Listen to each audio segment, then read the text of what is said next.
لنبدأ بأشهر رمزين للسلطة مع الملوك، وهما عصا حقا ونخخ، الملازمين للملك الصغير توت عنخ آمون.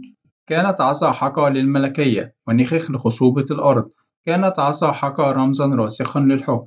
ظلت نخخ منفصلة في البداية حيث تم تصويرها بمفردها في بعض التمثيلات المبكرة في الاحتفالات الملكية في زمن الأسرة الثانية.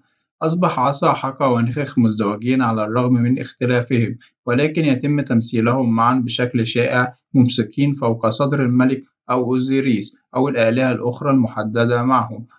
الأمثلة المصرية القديمة الموجودة لعصا حقا ونخخ تأتي من قبر الملك الصغير توت عنخ آمون. تم صناعتهم من البرونز الثقيل المغطى بخطوط متناوبة من السبج والذهب، بينما حبات الصوار مصنوعة من الخشب المذهب.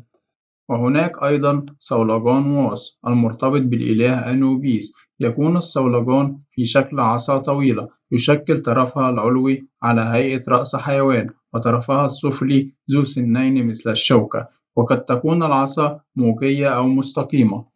ترى في نقوشات المصريين القدماء يمسك بها الملك أو الإله أنوبيس أو إله آخر علامة على القوة والسيطرة، ويعد أيضًا علامة للحظ السعيد.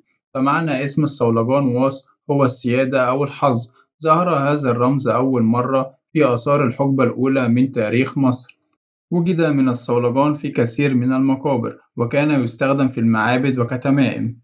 كان من يحمل صولجان واس إما ملكًا أو إلهًا أو كاهنًا، وتوجد نقوش ورسومات كثيرة له، وغالبًا ما كان يظهر في صحبة رموز ملكية أخرى مثل عنخ وعمود جد رمزًا للدوام. وجد منه ومن بقاياه أجزاء مصنوعة من الخشب حيث يحل رأسه برأس ست إله الصحراء، ويعود أول ظهور للصولجان إلى عهد الأسرة الأولى. رمز عمود جد هو رمز من مصر القديمة في شكل عمود وتعلوه 4 طبقات من زهرة اللوتس، علامة على الدوام والبقاء. نجده يكتب كثيرا إلى جانب اسم الملك مع رمز عنخ وصولجان واس رمز السلطة. كما ذكرنا سابقا ليكون المعنى له عسى أن يبقى الملك حاكما حيا على الدوام. يعرف رمز جد في مصر قبل عهد الأسرات، وقد تأكد ذلك من تشكيل له في إحدى القبور التي عثر عليها وهو يعود إلى زمن ما قبل الأسرات، فكان محبوبا كتعويذة تحمي من الشر.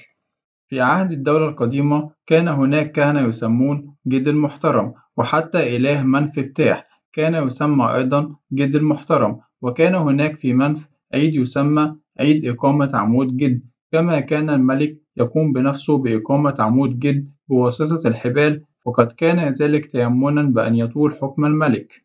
كان الاحتفال في منف يجمع بين الاحتفال بالإله بتاح مع الإله أوزوريس. ومع بدء الدولة الحديثة فقد ساد ترميز عمود جد بالعمود الفقري لأوزوريس، ولذلك نجد عمود جد مرسوما في قاع التابوت في مستوى العمود الفقري للمتوفي.